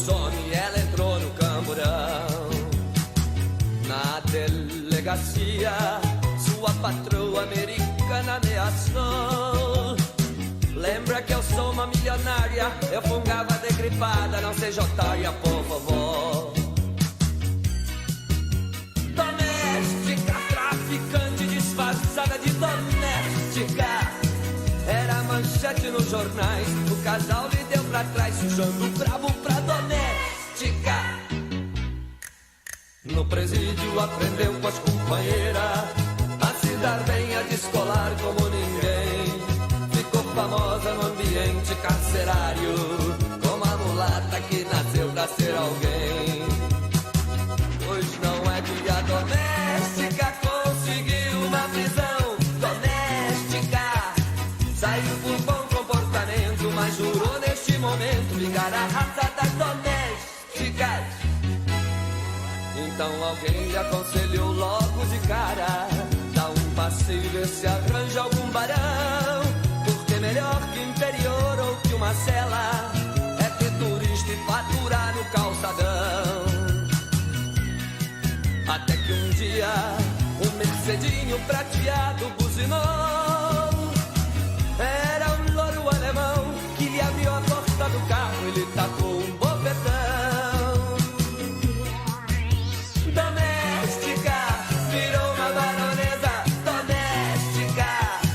Mesmo com as pragas do barão, segurou a situação, levando uma vida doméstica.